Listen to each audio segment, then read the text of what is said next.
قوة إلا بالله العلي العظيم. حسبنا الله ونعم الوكيل، نعم المولى ونعم النصير. أعوذ بالله من الشيطان الرجيم. بسم الله الرحمن الرحيم. الحمد لله الذي لم يتخذ ولدا ولم يكن له شريك في الملك ولم يكن له ولي من الذل وكبره تكبيرا.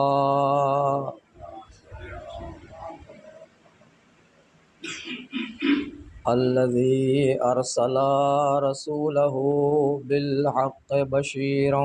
ونذيرا وداعيا إلى الله بإذنه وسراجا منيرا. والصلاة والسلام والتحية والإكرام على النبي المؤيد الرسول المسدد المجتبى الأمجد المصطفى الأحمد مولانا أبي القاسم محمد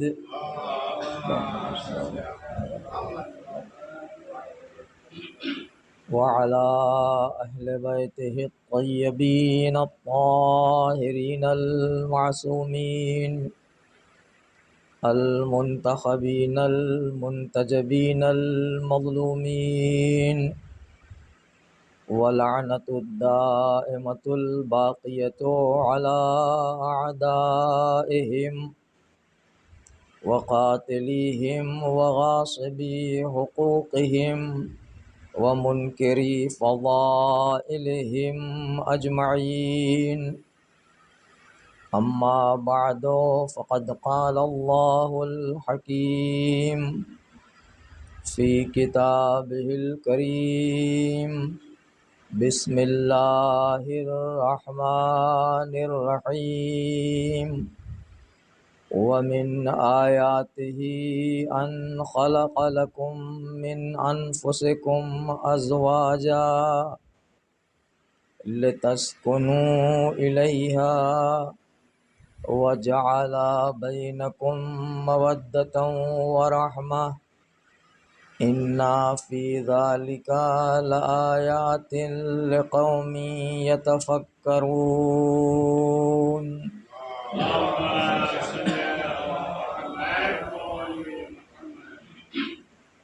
سورہ مبارکہ روم کی یہ 21ویں آیت کریمہ، جس میں ارشاد پروردگار ہے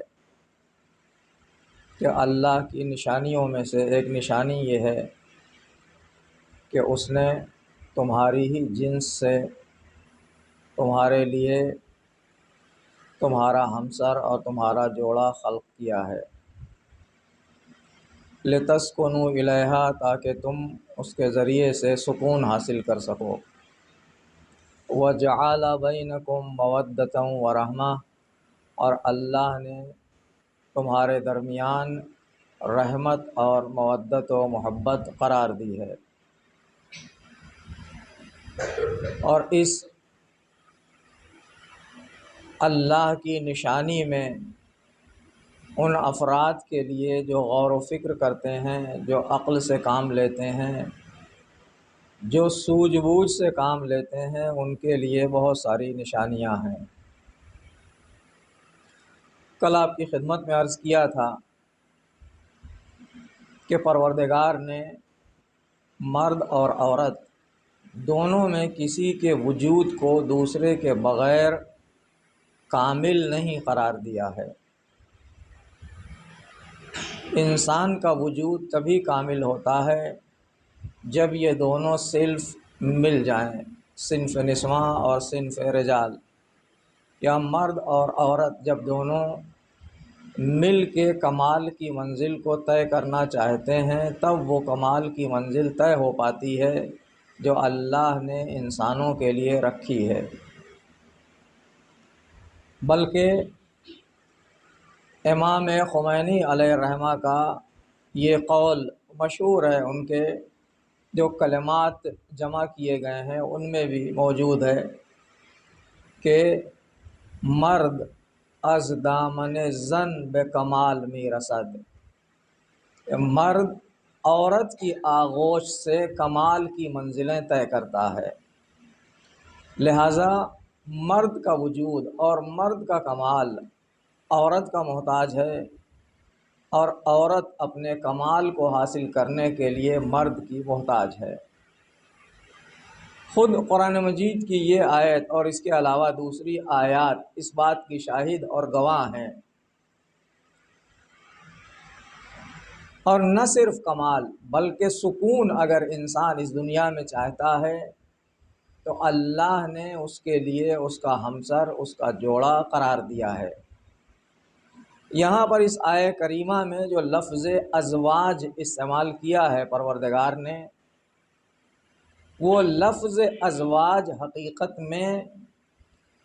ہمسر کے لیے نہیں بلکہ حقیقت یہ ہے کہ وہ زوجہ کے لیے استعمال ہوا ہے۔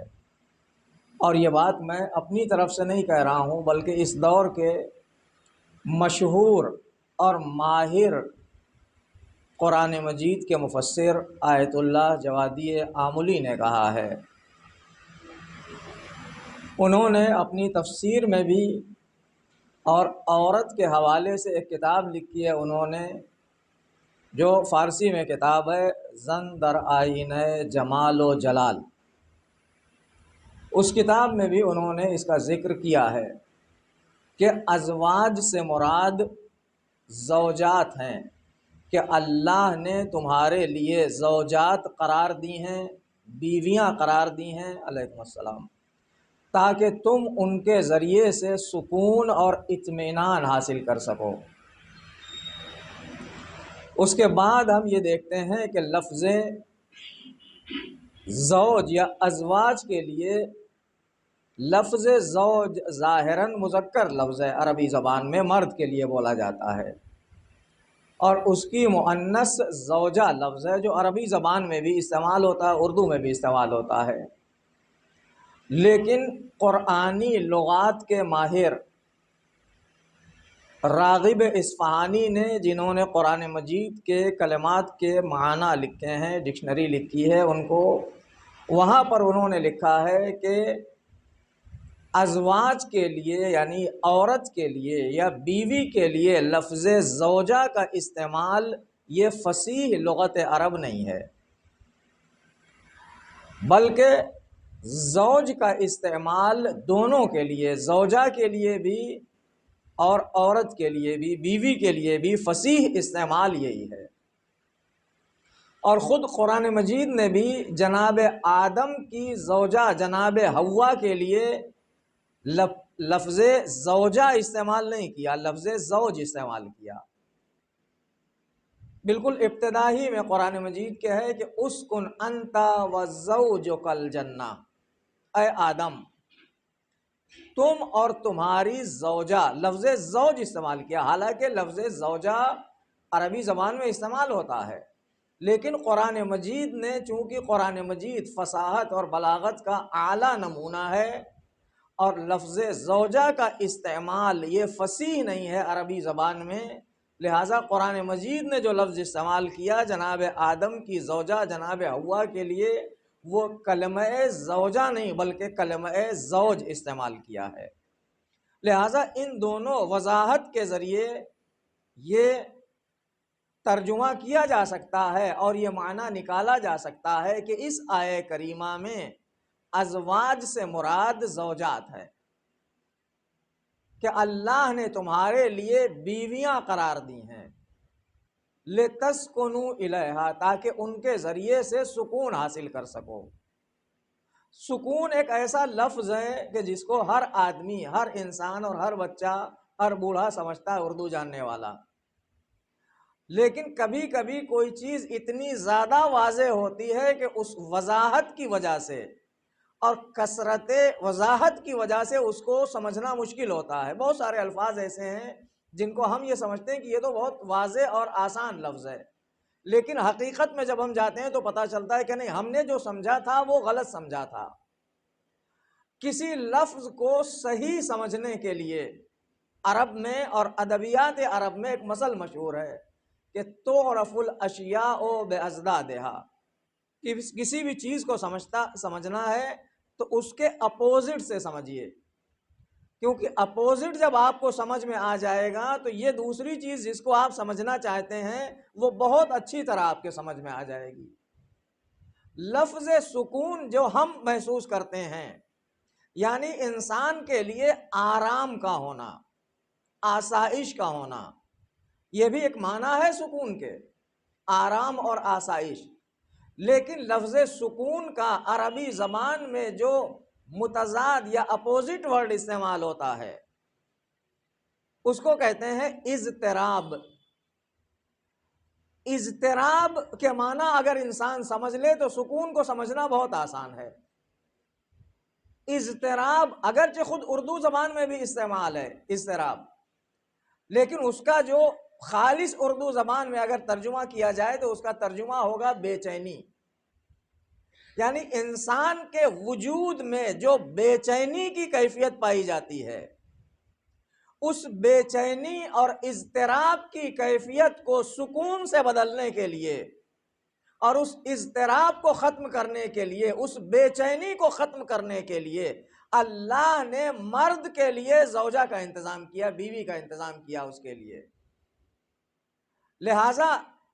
اگر اس اعتبار سے دیکھا جائے تو لفظ میں عمومیت بھی پائی جا رہی ہے کہ اضطراب، کون سا اضطراب؟ اضطراب کے بے چینی بھی بہت ساری بے چینیاں ہو سکتی ہیں، جسمی بے چینی، مادی بے چینی، یا روحانی بے چینی، ذہنی بے چینی، نفسانی بے چینی، جتنی طرح کی بے چینی ہم تصور کر سکتے ہیں اور جتنا اضطراب ہم تصور کر سکتے ہیں، ان سارے اضطرابات کو اور ساری بے چینیوں کو دور کرنے کے لیے پروردگار نے بیوی قرار دی ہے، اس کو ذریعہ قرار دیا ہے۔ بے چینی کو دور کرنے کا ذریعہ اللہ نے زوجہ کو قرار دیا ہے۔ آئیے امیر المومنین علی ابن ابی طالب علیہ السلام کے کلام سے یہ سمجھیں کہ زوجہ اگر سکون ہے تو کس معنی میں سکون ہے۔ امیر المومنین علیہ السلام فرماتے ہیں کہ لقد کنت انظر الیہا، میں جب بھی فاطمہ زہرا سلام اللہ علیہا کے چہرے پر نظر کرتا تھا، لقد کنت انظر الیہا ایک دفعہ کی بات نہیں ہے، جب بھی شہزادی کے چہرے پر نظر کرتا تھا، فتنجلی عن الغموم والاحزان، تو ہر طرح کا ہم و غم اور ہر طرح کا اضطراب اور بے چینی، حزن و رنج مجھ سے دور ہو جاتا تھا۔ دو طرح کے الفاظ تاریخ میں نقل ہوئے ہیں، ایک لفظ انجلا کا ینجلی عن الغموم والاحزان، اور دوسرا لفظ تنکشف کا استعمال ہوا ہے، فینکشف عن الہموم والاحزان، دونوں نقل موجود ہے۔ اگر معنی کے اعتبار سے دیکھا جائے، نتیجے کے اعتبار سے، البتہ معنی کے اعتبار سے کچھ نہ کچھ فرق دونوں میں ضرور ہے، انکشاف میں اور انجلا میں، لیکن نتیجے کے اعتبار سے نتیجہ دونوں کا ایک ہے۔ یعنی امیر المومنین کے الفاظ میں شہزادی کائنات جو امیر المومنین کی زوجہ ہیں، ان کا وجود مبارک ایسا تھا کہ جب بھی امیر المومنین کی نگاہ شہزادی کے چہرے پہ پڑتی تھی تو جتنے غم ہوتے تھے، جتنے رنج ہوتے تھے، جتنے اضطراب ہوتے تھے، وہ سب کے سب صرف شہزادی کے چہرے پر نظر کرنے کی وجہ سے دور ہو جاتے تھے، ختم ہو جاتے تھے۔ اس کا مطلب یہ ہے کہ ایک زوجہ کا وجود، ایک مثالی زوجہ کا وجود ایسا ہونا چاہیے، اور خاص کر اگر وہ زوجہ کنیز زہرا اور کنیز فاطمہ ہونے کا دعویٰ کر رہی ہے تو اس کا وجود ایسا ہونا چاہیے کہ اس کے چہرے پر نظر پڑتے ہی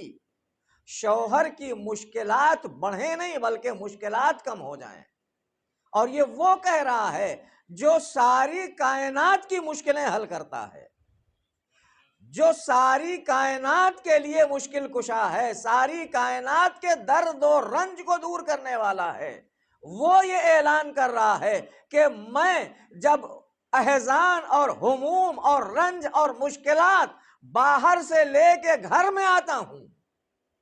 اور میری نگاہ بنت رسول کے چہرے پہ پڑتی ہے تو ہر طرح کی مشکل، ہر طرح کا رنج، ہر طرح کا غم، ہر طرح کا حزن و ملال اور ہر طرح کا اضطراب ختم ہو جاتا ہے. یعنی اللہ نے جو سکون کا ذریعہ قرار دیا ہے زوجہ کو، تو واقعی ایسی زوجہ ہونی چاہیے کہ جسے دیکھنے کے بعد باقی جو اس کی خدمات ہیں ان خدمات کو دور اور انہیں درکنار رکھ کے صرف اس کا وجود ایسا ہو کہ جسے دیکھنے کے بعد انسان کا غم، انسان کا ہم، انسان کی مشکلات دور ہو جائیں. الفاظ بدل کے یوں کہہ دوں کہ جو ساری کائنات کی مشکلات کو حل کرتا ہو اور ساری کائنات کی مشکلات کے حل کا مرکز ہو اسے مولا علی کہتے ہیں. اور جو مولا علی کی مشکلات کو دور اور حل کرنے کا ذریعہ ہو اسے فاطمہ زہرا کہتے ہیں. درود پڑھیں محمد و آل محمد.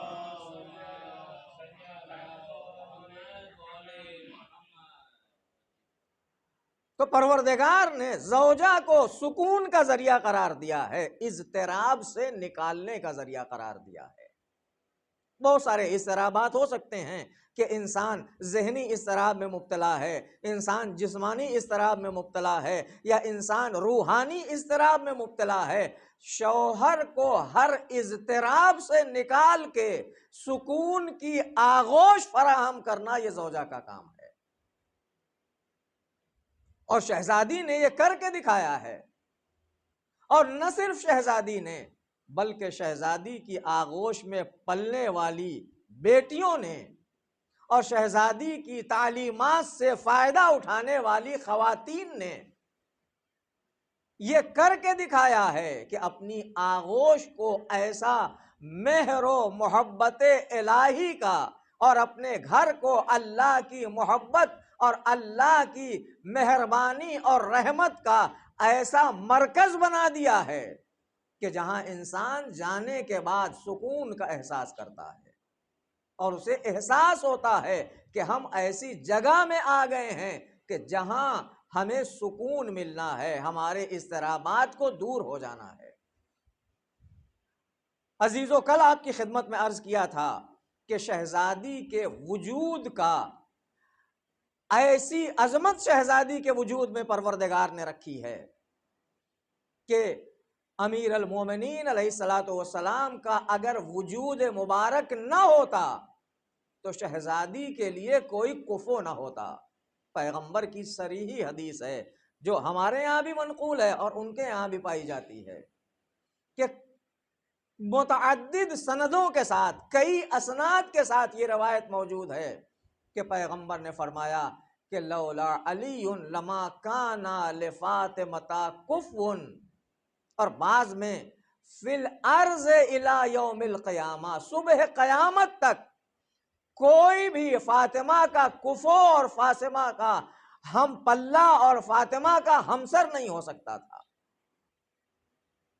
اور مزید بعض احادیث میں تاکید ہے آدم فما دونا یا فمن دونا، نہ آدم نہ آدم کے علاوہ کوئی. یہ ساری قیود یہ بتا رہی ہیں کہ اس کائنات میں شہزادی کا اگر کوئی ہمسر ہو سکتا ہے، اگر کوئی ذات اس لائق ہے کہ وہ فاطمہ زہرا کا شوہر بن سکے تو وہ فقط اور فقط امیر المومنین کی ذات گرامی ہے. عزیزو، یہ وہ صفت ہے کہ جو اللہ کی صفت ہے. لم یکن لہو کفوا احد، یہ اللہ تعالیٰ کی صفت ہے۔ آپ پڑھتے ہیں سورہ قل اللہ میں، لم یلد ولم یولد ولم یکن لہو کفوا احد، کہ اللہ کا نہ کوئی بیٹا ہے نہ کوئی باپ ہے،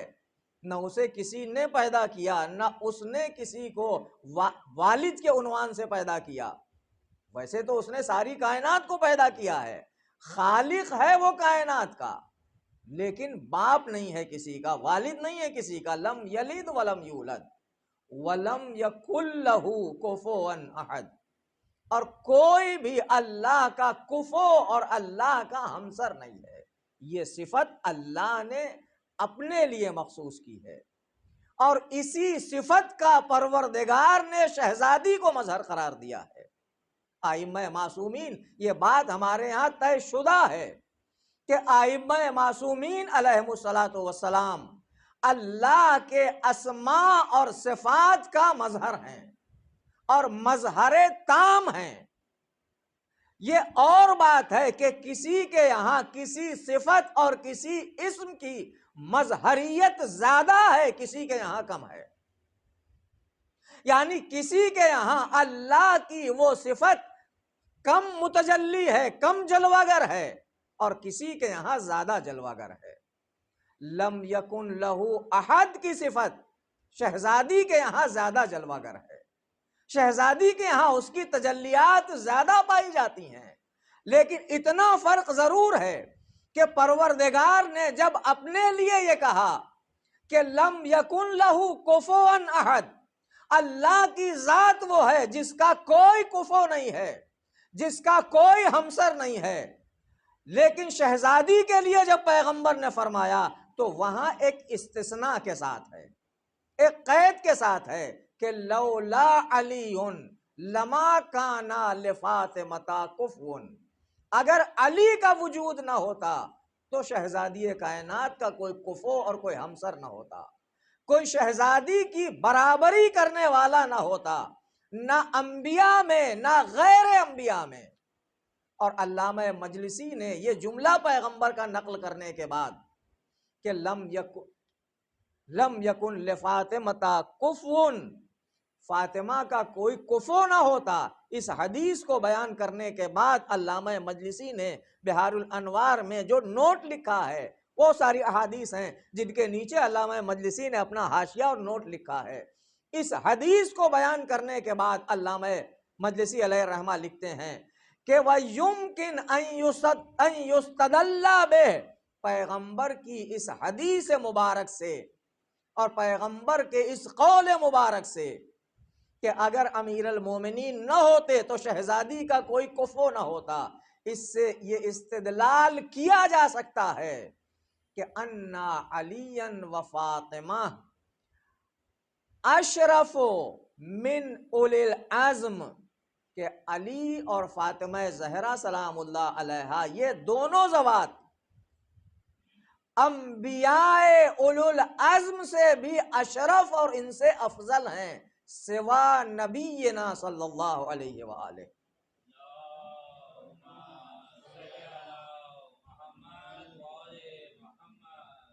اور بہت ساری احادیث ہیں جو افضلیت کو مولا کی ثابت کرتی ہیں، لیکن اس حدیث سے علامہ مجلسی جو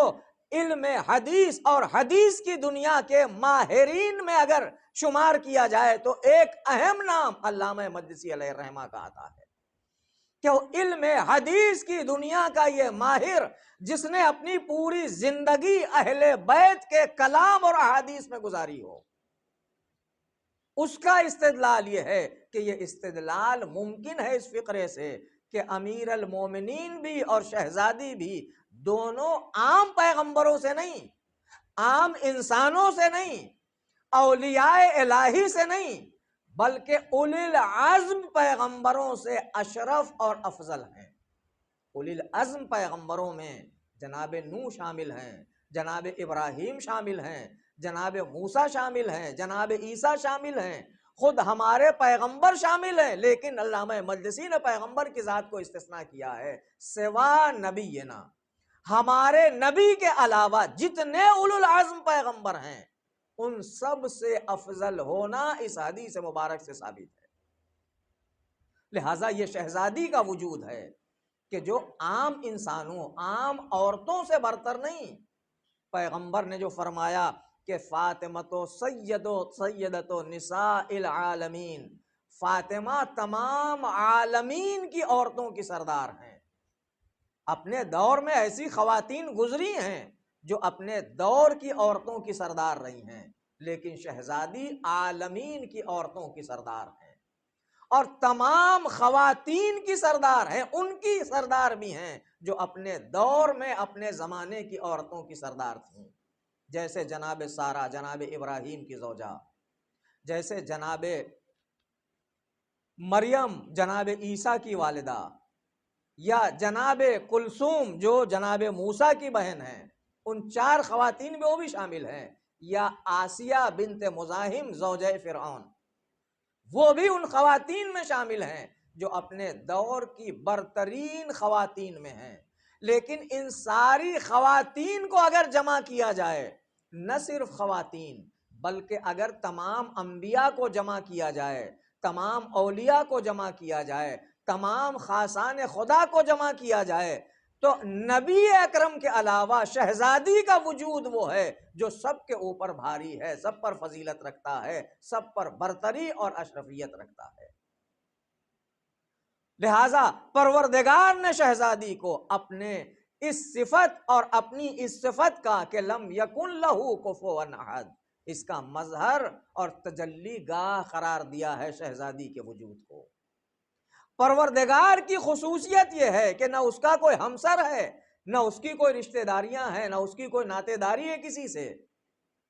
اور وہ ایسا بے نیاز ہے، ایسا بے نیاز ہے کہ جس کو کسی رشتہ داری کی ضرورت نہیں ہے، نہ بیٹے کی ضرورت ہے، نہ باپ کی ضرورت ہے، ہر رشتے سے بے نیاز ہے، کائنات کے ہر وجود سے بے نیاز ہے، بلکہ وہ ایسا بے نیاز ہے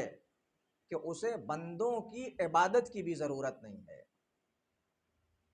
دنیا نے، عالم کفر نے جسے خدا بنایا، وہ خدا سراپا احتیاج، ان کے ہاں ہزاروں خدا ملیں گے آپ کو، لیکن سب محتاج۔ اور اسلام نے جسے خدا مانا، یا انسانوں کو جسے خدا منوانے کے لیے اسلام نے کہا، جسے خدا ماننے کے لیے اسلام نے کہا، وہ ہے تو ایک خدا لیکن ساری کائنات سے بے نیاز ہے، اور ایسا بے نیاز ہے کہ ہر رشتے سے بے نیاز ہے، ہر عبادت سے بے نیاز ہے۔ ان کے خدا ایسے ہیں کہ پہلے تو وہ بنانے کے محتاج ہیں، پھر ماننے کے محتاج ہیں، اور پھر اس کے بعد اس بات کے محتاج ہیں کہ بندہ ان کے سامنے سر جھکائے تو وہ خدا ہیں، انہیں مانے تو وہ خدا ہیں۔ لیکن پروردگار وہ ہے کہ اگر ساری دنیا بھی پروردگار کی مخالفت پہ آمادہ ہو جائے تو اس کی خدائی پہ کوئی اثر نہیں پڑنے والا ہے، اور اگر ساری دنیا مل کے اس کے سامنے سجدہ کرنے لگے تو ایسا نہیں ہے کہ وہ پھول کے چوڑا ہو جائے گا ہماری طرح سے، کہ آج ہم کو کئی ہزار لوگوں نے جھک کے سلام کیا ہے تو ہمارا سینہ پھول جاتا ہے، ہم چوڑے ہو جاتے ہیں، اپنے وجود میں کچھ احساس ہمیں ہونے لگتا ہے۔ امیر المومنین علیہ الصلوۃ والسلام نے فرمایا کہ اگر ساری کائنات مل کے بھی اللہ کو سجدہ کرے اور اس کے سامنے عبادت گزار بن جائے ساری کائنات، تو اللہ کی خدائی میں کوئی اضافہ ہونے والا نہیں ہے۔ اور اگر ساری کائنات اللہ سے روگردانی اختیار کر لے، ساری کائنات فرعون بن جائے اور خدائی کا دعویٰ کرنے لگے، تب بھی اللہ کی خدائی کے اوپر کوئی حرف آنے والا نہیں ہے۔ اور یہی بے نیازی اس نے اپنے بندوں میں رکھی ہے جنہیں اپنی صفات کا مظہر بنایا ہے۔ امیر المومنین علیہ الصلوۃ والسلام کے لیے یہ ملتا ہے جملہ کہ جب امیر المومنین چوتھے خلیفہ کے عنوان سے پہنچے مسجد کوفہ میں اور وہاں نماز ادا کرنے کے لیے، تو ابن ابی الحدید کے جملے اور اس کے استاد کے جملے یہ ہیں جو اس نے لکھا ہے کہ اے علی، آپ نے خلافت کو زینت دی ہے، خلافت اور ولایت نے آپ کو زینت نہیں دی ہے۔ یعنی علی کی ذات ایسی ہے اور علی کا وجود ایسا ہے کہ وہ محتاج خلافت نہیں ہے، بلکہ خلافت محتاج امیر المومنین ہے، ولایت محتاج امیر المومنین ہے۔ اور یہی وجہ تھی کہ جب پہلے اور دوسرے اور تیسرے دور میں امیر المومنین نے خلافت کو ٹھکرا دیا اور ٹھوکر مار دی، اور جب شرائط کے ساتھ خلافت علی کے سامنے پیش کی جا رہی تھی کہ ہم آپ کو خلیفہ ماننے کے لیے تیار ہیں، لیکن اس شرط کے ساتھ کہ آپ اللہ کی کتاب، سنت پیغمبر اور سیرت شیخین پہ عمل کریں گے، تو علی نے اس خلافت کو ٹھوکر مار دی۔ اور جب علی نے ٹھوکر مار دی تو چند ہی برس کے بعد اس طرح سے خلافت دنیا کے سامنے جب ذلیل ہو چکی، تو اب اپنے آپ کو باعزت بنانے کے لیے علی کے قدموں میں آ گئی، اور دنیا نے دیکھا کہ ابھی تک جو علی ٹھوکر مار رہے تھے خلافت کو، اب وہ یہ دیکھنے کے بعد کہ اب حجت تمام ہو چکی ہے، اور مولا نے خود فرمایا ہے کہ لولا حضور الغائب، اگر لوگوں کا ہجوم نہ ہوتا اور آنے والوں کا وجود حجت نہ ہوتا جو بیعت کے لیے حاضر ہوئے تھے، تو مجھے تمہاری اس حکومت کی اتنی بھی ضرورت نہیں ہے۔ میری نگاہ میں تمہاری اس حکومت کی اس جوتی سے بھی کہیں زیادہ گری ہوئی ہے جس میں کئی پیوند لگے ہوئے ہوں۔ اور کہیں یہ تعبیر آپ نے بیان فرمائی کہ تمہاری یہ حکومت جو تم مجھے دینا چاہتے ہو، یہ بکری کے ناک سے بہنے والے اس پانی سے بھی زیادہ ذلیل اور حقیر ہے جو حکومت تم مجھے دینا چاہتے ہو۔ یعنی یہ حکومت علی کو علی نہیں بنائے گی، علی ہیں ہی علی، لہذا حکومت یہاں آ کے آبرو پیدا کرے گی، علی حاکم بن کے آبرو پیدا نہیں کریں گے، بلکہ حکومت کو آبرو دیں گے، اور تخت کو آبرو دیں گے، تاج کو آبرو دیں گے، منبر کو آبرو دیں گے۔ درود پڑھیں محمد و آل محمد پر۔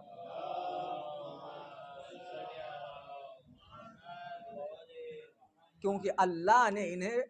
اپنی بے نیازی کا مظہر قرار دیا ہے۔ شہزادی کائنات کو اللہ نے اپنی اس بے نیازی کا مظہر بنایا ہے، اور اللہ ایسا بے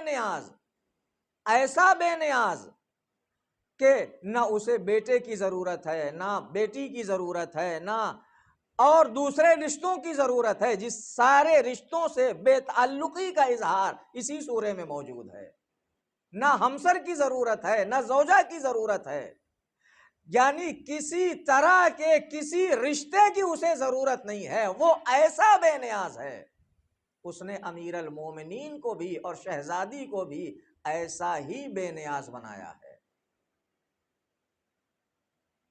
کہ اللہ نے شہزادی کے لیے خاص اہتمام کر کے امیر المومنین کا وجود شہزادی کے لیے رکھا، کہ اگر امیر المومنین کا وجود نہ ہوتا تو شہزادی کا کوئی کفو اور ہمسر نہ ہوتا۔ اور شہزادی نے اس طرح سے ایک زوجہ کے فرائض کو انجام دیا ہے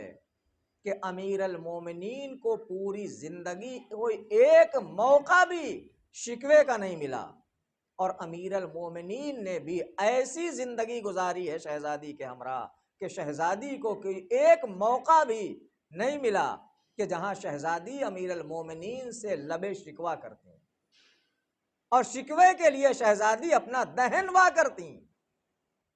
یہ خود ہمارے لیے اور ہم سب کے لیے درس ہے کہ ہمیں کیسی زندگی گزارنا چاہیے، اور ہمیں اپنے گھر کا ماحول کیسا رکھنا چاہیے۔ البتہ یہ ذمہ داری دونوں طرف کی ہے۔ ایک طرف سے کبھی کہا جاتا ہمارے یہاں بھی ایک ہاتھ سے تالی نہیں بجتی ہے، لہٰذا ذمہ داری دونوں کی ہے۔ جہاں زوجہ کی ذمہ داریاں ہیں وہیں شوہر کی ذمہ داریاں بھی ہیں، اور جہاں شوہر کی ذمہ داریاں ہیں وہیں زوجہ کی ذمہ داریاں بھی ہیں، اس لیے کہ اللہ نے دونوں کو ایک دوسرے کے لیے سکون کا ذریعہ قرار دیا ہے۔ زوجہ اپنا اضطراب شوہر کے ذریعے دور کر سکتی ہے، اور شوہر اپنا اضطراب اور سکون زوجہ کے ذریعے حاصل کر سکتا ہے۔ امیر المومنین علیہ الصلوۃ والسلام کی یہ شہادت اور گواہی موجود ہے شہزادی کے لیے کہ خدا کی قسم فاطمہ زہرا سلام اللہ علیہا نے لم اغضبتنی، پوری زندگی کے لیے یہ گواہی امیر المومنین کی ہے کہ پوری عمر جتنا زمانہ میں نے شہزادی کے ساتھ گزارا ہے، بنت رسول کے ساتھ گزارا ہے، کسی ایک لمحے میں بھی، زندگی کے کسی ایک موقع پر بھی ایسا موڑ اور ایسا وقت نہیں آیا جب فاطمہ نے مجھے ناراض کیا ہو۔ اور خود اپنے لیے بھی یہ فرمایا امیر المومنین نے، ولا اغضبتها قط، اور نہ ہی میں نے فاطمہ کو کبھی غضبناک کیا۔ یعنی جیسے امیر المومنین نے حقوق کا لحاظ رکھا پوری طرح سے، ویسے ہی شہزادی نے بھی حقوق کا لحاظ رکھا اور پوری طرح سے حقوق کو ادا کیا۔ شہزادی کی خصوصیات میں پروردگار نے بہت ساری خصوصیات رکھی تھیں، ایک خصوصیت شہزادی کی یہ تھی کہ امیر المومنین کے علاوہ کوئی آپ کا کفو نہیں ہو سکتا تھا۔ دوسری خصوصیت جو شہزادی کی منحصر بے فرض خصوصیت ہے، یعنی صرف شہزادی کے یہاں ہے، کسی اور کے یہاں نہیں ہے، وہ کل آپ کی خدمت میں عرض کیا تھا کہ شہزادی کی ولادت کا مسئلہ، جو اہتمام اللہ نے شہزادی کی ولادت کے لیے رکھا وہ کسی کے لیے نہیں رکھا،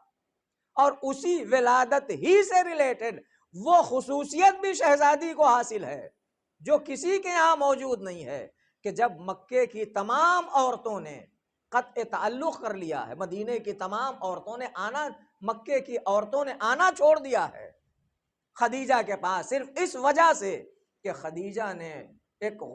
یتیم سے شادی کر لی ہے، ایک ایسے شخص سے شادی کر لی ہے جس کے پاس ظاہراً دنیاوی دولت نہیں ہے، جس کے پاس مال و سرمایہ نہیں ہے۔ بڑے بڑوں کے پیغام کو ٹھکرا کے خدیجہ نے خود پیغمبر سے شادی کی پیشکش کی ہے، اور اس یتیم سے اور ایک نادار انسان سے بظاہر خدیجہ نے شادی کر لی ہے۔ لہٰذا عورتیں شہزادی کائنات کی ولادت کے موقع پر ناراض ہیں، یہاں تک تاریخ میں ملتا ہے کہ جناب خدیجہ نے پیغام بھیجا ہے، بلایا ہے کہ یہ آخری لمحات ہیں جب میرے یہاں ولادت ہونے والی ہے، لہٰذا آؤ اور میری مدد کرو، مگر قریش کی عورتوں نے آنے سے انکار کر دیا۔ تو پروردگار نے بھی یہ اہتمام کیا کہ جو آنے والی بیوی آ رہی ہے وہ خاتون جنت ہے، تو اللہ نے اس کے استقبال کے لیے 4 خواتین جنت کو بھیجا، حوریں اپنی جگہ پر، اور ان کے ساتھ آنے والی جنت کی خواتین اپنی جگہ پر، یہ 4 خواتین اللہ نے بھیجی جناب خدیجہ کے گھر میں، اس حجرے میں جہاں جناب خدیجہ ولادت کے آخری مرحلے میں ہیں، وہاں پر اللہ نے 4 بیویوں کو بھیجا، جناب سارہ، جناب آسیہ، جناب مریم اور جناب کلثوم، یعنی جناب موسیٰ کی بہن۔ یہ 4 عورتیں جنہیں دیکھنے کے بعد جناب خدیجہ کو اطمینان بھی ہوا اور گھبرائی بھی، لیکن آنے والیوں نے دلاسا دیا، خدیجہ کو تسلی دی کہ ہم کوئی اور نہیں ہیں، انا رسول ربک، ہم تمہارے پروردگار کی طرف سے بھیجے جانے والے ہیں، تمہیں تمہاری مشکلات میں تمہارے لیے سہارا بننے کے لیے، اور اس آنے والی بیٹی کا استقبال کرنے کے لیے اللہ نے ہمیں جنت سے یہاں بھیجا ہے۔ ایسی بابرکت خاتون، ایسی شہزادی کہ جس کی ولادت کے جو مقدمات ہیں وہ بھی منفرد، اور جو ولادت کے واقعات ہیں وہ بھی منفرد، اللہ نے اس کے لیے ایسے فرد کو ہمسر قرار دیا اور ایسی ذات کو شوہر قرار دیا ہے کہ تاریخ کہتی ہے کہ یہی شہزادی جو فضائل اور کمالات کے اعتبار سے اس درجے پر ہیں، وہی شہزادی جب بیاہ کے امیر، اور بہت ساری خصوصیات شہزادی کی ہیں کہ جو انہی سے منحصر ہیں، انہی خصوصیات میں جیسے ایک خصوصیت یہ ہے کہ شہزادی کا عقد جیسے مسجد پیغمبر میں ہوا مدینے میں، ویسے ہی عرش الہی پر بھی ہوا، وہ تفصیلات مجھے نہیں عرض کرنا ہے۔ ایک خصوصیت شہزادی کی یہ بھی ہے کہ آپ کا عرش الہی پہ عقد ہوا، کسی کا عقد عرش الہی پر نہیں ہوا کہ جہاں جبرائیل نے خطبہ پڑھا ہو، اللہ نے اپنی اجازت سے اور اپنی رضایت سے وہاں شہزادی کا عقد کیا ہو امیر المومنین سے، اور اس کے بعد جو وہاں کے تفصیلات ہیں آپ انہیں پڑھیں تو واقعی ایسا لگتا ہے کہ پورے عرش کو شادی کا گراؤنڈ بنا دیا تھا پروردگار نے، ایسی سجاوٹ اور ایسی آرائش۔ یہ بھی ایک خصوصیت شہزادی کی۔ یہی پیغمبر کی بیٹی جب بیاہ کے امیر المومنین کے یہاں جاتی ہیں، امیر المومنین کے گھر جاتی ہیں، تو عالم یہ ہے کہ اللہ کی طرف سے اتنی فضیلتیں دی جانے کے باوجود بھی کچھ بھی اپنا نہیں سمجھا، جو تھا وہ اللہ کا عطیہ سمجھا، اور ایسی بے نیازی کہ اللہ کی صمدیت کا اگر مظہر تھیں تو ایسی بے نیازی کہ عموماً یہ کہا جاتا ہے کہ خاتون جس جوڑے میں نکاح کر کے آتی ہے وہ جوڑا اس کے لیے بہت اہم ہوتا ہے، لیکن شہزادی نے جب مانگنے والا در سیدہ پر آیا تو شہزادی نے وہی اپنا پرانا لباس جس پہ کئی پیوند لگے ہوئے تھے وہ پہن لیا، اور یہ نیا لباس جو پیغمبر نے اپنی بیٹی کی شادی کے لیے خاص اہتمام کے ساتھ تیار کیا تھا، وہ لباس شہزادی نے آنے والے سائل کے سپرد کر دیا، جو آیا تھا اور یہ کہہ رہا تھا کہ میں برہنہ ہوں، مجھے کپڑا چاہیے۔ شہزادی نے اپنا وہ نیا لباس دے دیا اور دے کے یہ دنیا کو بتا دیا کہ ہم لباس کے محتاج نہیں ہیں، ہم دنیا میں کسی چیز کے محتاج نہیں ہیں، اس لیے کہ اللہ نے ہمیں اپنی بے نیازی کا مظہر بنایا ہے۔ اور ادھر شہزادی نے وہ حلہ اور وہ جوڑا دیا اپنا، اور ادھر علامہ محمد کاظم قزوینی علیہ الرحمہ، سید کاظم قزوینی علیہ الرحمہ اپنی کتاب فاطمۃ الزہراء من المہد الی اللحد اس میں لکھتے ہیں کہ ادھر شہزادی نے وہ جوڑا راہ خدا میں دیا، اور ادھر پیغمبر آئے شہزادی کی خدمت میں اور شہزادی کے پاس بیٹی سے ملنے کے لیے، تو بیٹی کے تن پہ باپ نے جب پرانا وہی بوسیدہ لباس دیکھا تو باپ کو بڑا قلق ہوا۔ یہ اگر کسی فقیر باپ اور ماں کی بیٹی ہوتی تو شاید باپ کو اتنا احساس نہ ہوتا، یہ اس خدیجہ کی بیٹی ہیں جس کے یہاں سے دولت بٹتی تھی مدینے والوں اور مکے والوں کے لیے، جس کی دولت کی کوئی تھا نہیں تھی، کوئی حد نہیں تھی، اس کی بیٹی کا یہ عالم ہے کہ اس نے اپنی بیٹی کے لیے ایک جوڑا کپڑا بھی نہیں رکھا ہے کہ کل میری بیٹی کی شادی ہوگی تو اس کے لیے پہلے سے کوئی اہتمام کر کے رکھا جائے۔ آئے پیغمبر، دیکھا شہزادی کو اور شہزادی سے سوال کیا، بیٹی جو لباس میں نے تمہارے لیے بنایا تھا شادی کے لیے وہ کیا ہوا؟ تو شہزادی نے آواز دی، بابا جان صبح ایک فقیر آیا تھا، ہم نے وہ کپڑا مانگ رہا تھا، ہم نے اسے راہ خدا میں دے دیا۔ اور پیغمبر نے جب یہ پوچھا کہ نیا لباس دے دیا، پرانا لباس خود پہن لیا، تو شہزادی نے آواز دی، اللہ نے قرآن مجید میں یہ اعلان کیا ہے کہ لن تنالوا البر حتی تنفقوا مما تحبون، تمہیں نیکی حاصل ہی نہیں ہو سکتی مگر اسی وقت جب تم راہ خدا میں اپنی محبوب ترین چیز کو قربان کر دو اور راہ خدا میں دے دو۔ اور یہ لباس میرے لیے بے انتہا محبوب تھا، بے انتہا پسندیدہ تھا، اس لیے میں نے اس آیت کے پیش نظر اپنی محبوب ترین چیز راہ خدا میں دے دی اور اپنا پرانا پیوند لگا ہوا لباس پہن لیا۔ یہی علامہ کاظم قزوینی لکھتے ہیں اسی کتاب میں فاطمۃ الزہراء من المہد الی اللحد میں کہ ابھی پیغمبر میں اور شہزادی میں گفتگو ہو رہی تھی کہ جبرائیل امین نازل ہوئے، اور آنے کے بعد جبرائیل امین نے اللہ کا پیغام اور سلام پہنچایا، آواز دیا، محمد ان اللہ یقرئک السلام، اے پیغمبر اللہ تعالیٰ آپ کو سلام پہنچواتا ہے۔ وَأَرْسَلَ مَعِي لَهَا، بلکہ اس سے پہلے یہ کہا اللہ نے مجھ سے فاطمہ زہرا سلام اللہ علیہا کے لیے سلام بھجوایا ہے۔ اللہ کا سلام، پروردگار کا سلام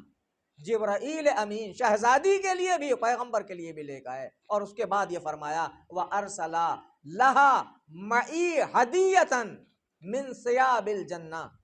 اللہ نے میرے ہمراہ جنت کا ایک لباس بھیجا ہے، اپنی اس کنیز خاص کے لیے ہدیہ ہے وہ، مِنَ السُّنْدُسِ الْأَخْضَرِ، سبز ریشم اور سبز دیبا کا یہ لباس ہے جو پروردگار نے جنت سے بھیجا ہے۔ اور اللہ نے شہزادی کے اس انفاق کے مقابلے میں یہ نعمت بھیج کے دنیا کو بتا دیا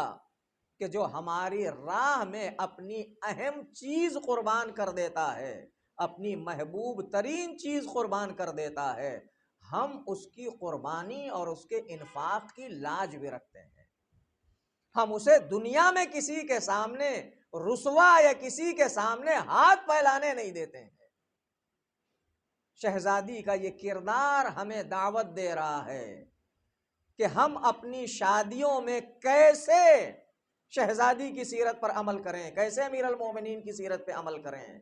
ہم شادیوں میں کروڑوں روپے، لاکھوں روپے خرچ کرنے کے لیے تیار ہوتے ہیں، لیکن اسی موقع پر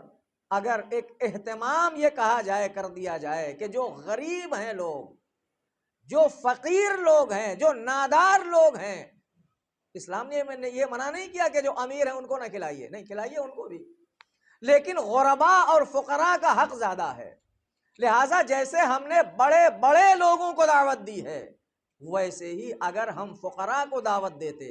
امیر المومنین کی شادی اور ولیمے، وقت نہیں ہے کہ میں آپ کی خدمت میں ساری تفصیلات عرض کروں، امیر المومنین نے جو شادی کا انتظام کیا ہے، جو ولیمے کا اہتمام کیا ہے، وہاں گھر دیکھ کے یا لوگوں کو دیکھ کے دعوت نہیں دی گئی، امیر المومنین مسجد میں گئے حکم پیغمبر سے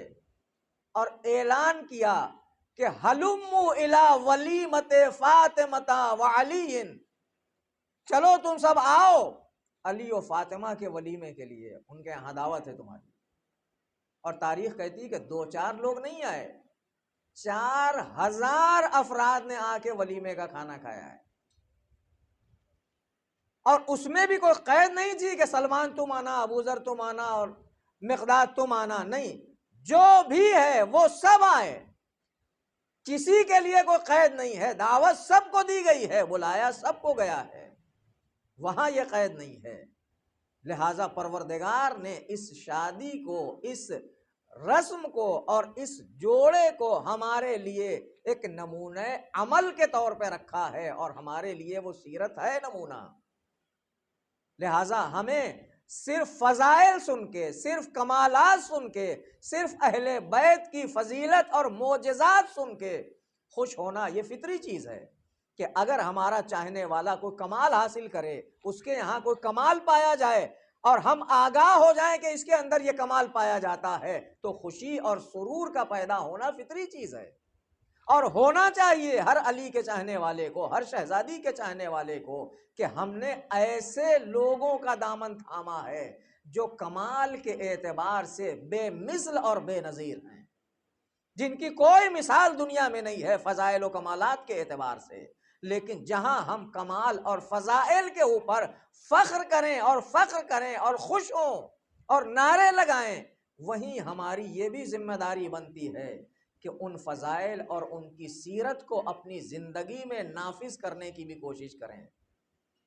یہ طے ہے کہ ہم ان کے جیسے نہیں بن سکتے، یہ بالکل طے شدہ بات ہے کہ ہم ویسے نہیں بن سکتے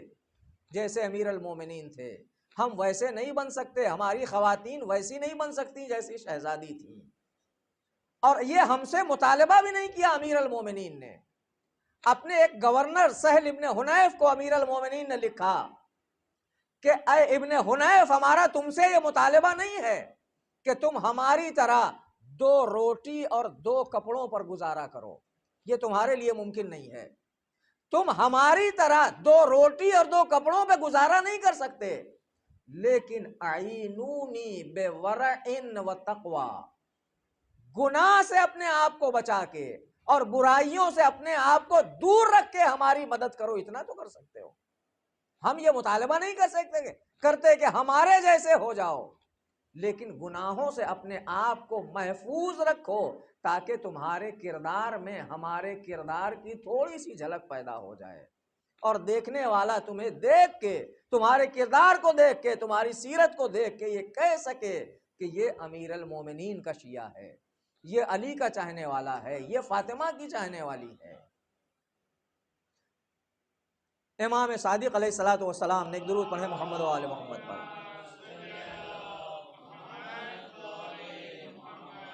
اپنے ایک چاہنے والے سے فرمایا کہ اے میرے چاہنے والے، اے میرے دوست اور اے میرے محب،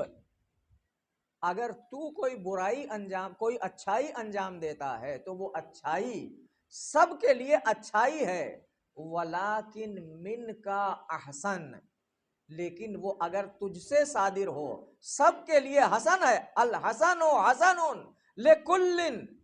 نیکی نیکی ہے، اچھائی اچھائی ہے ہر ایک کے لیے، لیکن من کا احسن، جب تم انجام دو گے تو وہ صرف اچھائی نہیں رہے گی بلکہ بہت بڑی اچھائی بن جائے گی، احسن بن جائے گی، حسن نہیں بلکہ کئی گنا حسن اس میں پیدا ہو جائے گا۔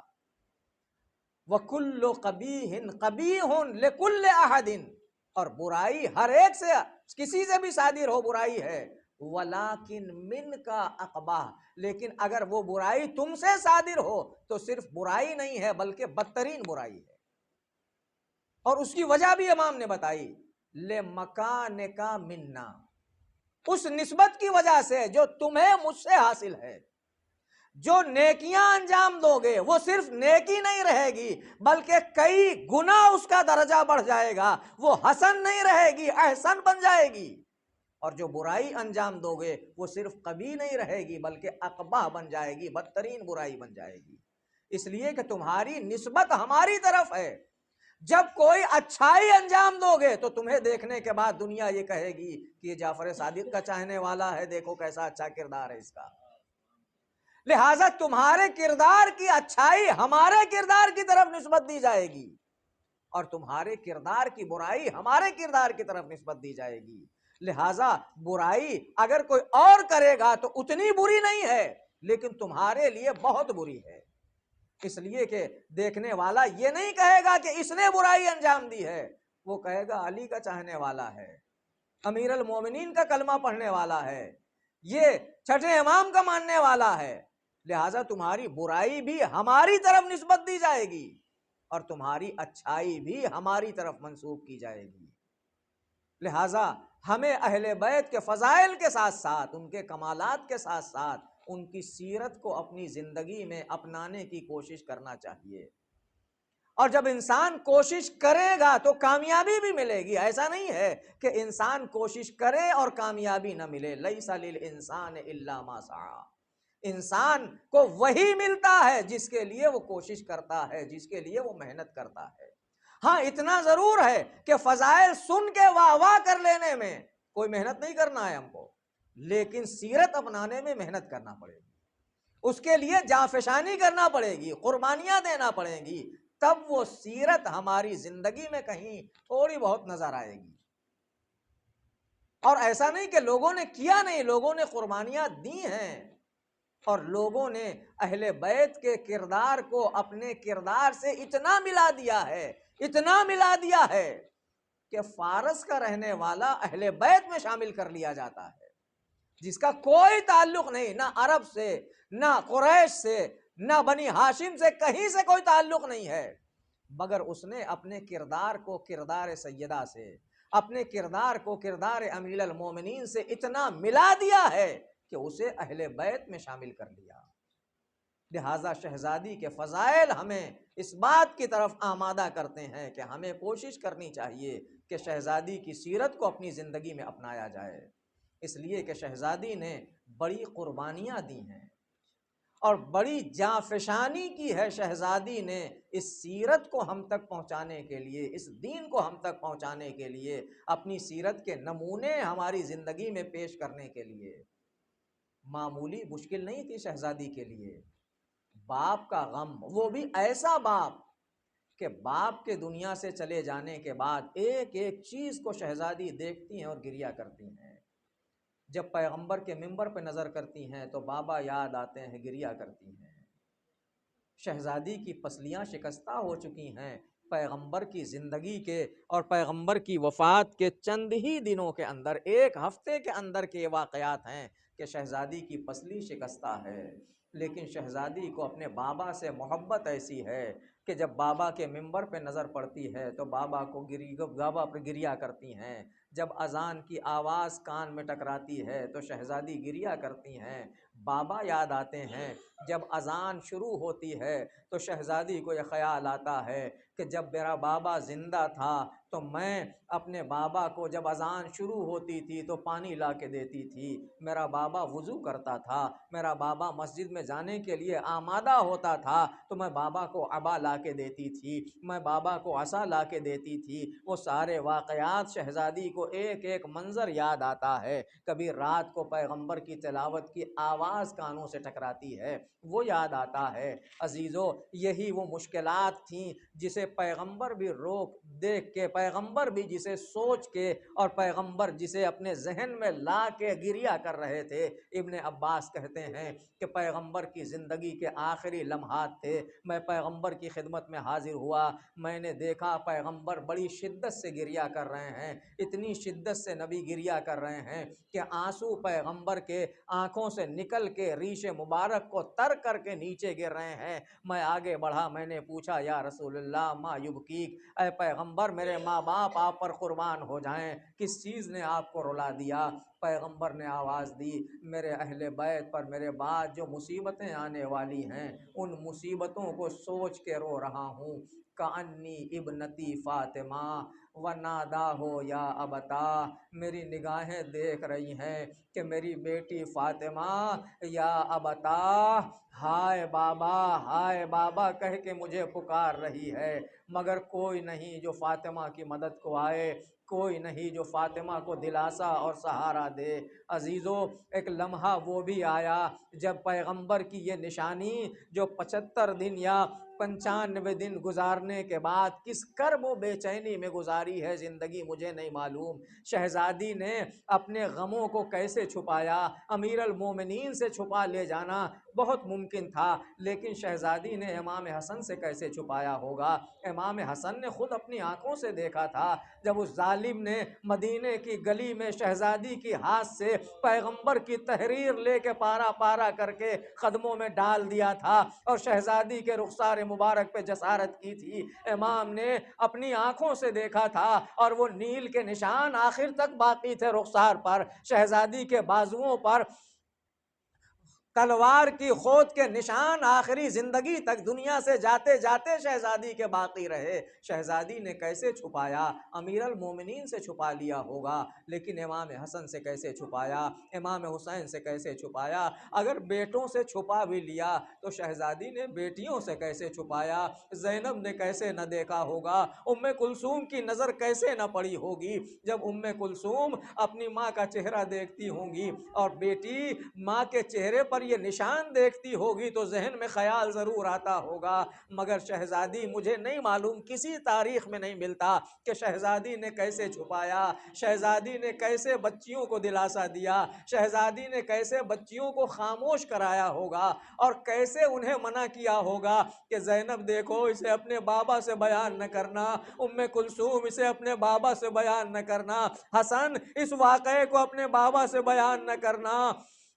شہزادی پوری کوشش کرتی رہیں کہ اسے چھپا دیا جائے۔ عزیزو، جب وہ آخری لمحہ آیا اور جب شہزادی دنیا سے چلی گئیں اور یہ بچے جب ماں کی خبر لے کے مسجد میں پہنچے تو وہ علی جس کا تنہا سہارا پیغمبر کے بعد شہزادی کا وجود تھا کہ شہزادی کو دیکھ کے امیر المومنین کے دل کو تسلی ہو جاتی تھی، پیغمبر کا غم اور پیغمبر کا دکھ شہزادی کو دیکھ کے امیر المومنین کا دل ہلکا ہو جاتا تھا، پیغمبر پہ صبر آ جاتا تھا۔ لیکن جب شہزادی کی خبر وفات اور خبر شہادت سنی، امیر المومنین کو جب بچوں نے جا کے مسجد میں بتایا، یا ابتاہ ماتت امنا، اے بابا ہماری ماں اس دنیا سے جاتی رہیں، ہماری ماں اس دنیا میں نہیں رہی تو تاریخ نے عجیب منظر لکھا ہے کہ امیر المومنین مرثیہ پڑھتے ہوئے اٹھے اور یہ کہتے جاتے تھے اے بنت رسول کنتو بکے اتعزی، میں تم سے تسلیت اور تعزیت حاصل کرتا تھا، پیغمبر کے فراق پر تمہیں دیکھ کے سکون آ جاتا تھا۔ اے فاطمہ فبمن العزاء من بعدک، اب تمہارے بعد علی کو کون تسلی دے گا، علی کو کون دلاسا دے گا؟ تم میرے لیے سامان تسلی تھی، سامان دلاسا تھی۔ یہ کہہ کے علی مسجد سے اٹھے لیکن شہزادی کے فراق کا غم برداشت نہ ہو سکا، غش کھا کے فرش مسجد پر گرے۔ جب بچوں نے پانی چھڑکا ہوش آیا تو علی بیت الشرف کی طرف چلے، بچے بھی پیچھے پیچھے ماتم کرتے ہوئے چلے ہوں گے، اے بابا ہم اس دنیا میں یتیم ہو گئے، اب ہمیں یہ گھر اچھا نہیں لگتا، ماں کے بغیر ہر کونا سونا دکھائی دیتا ہے۔ الا لعنت اللہ علی القوم الظالمین۔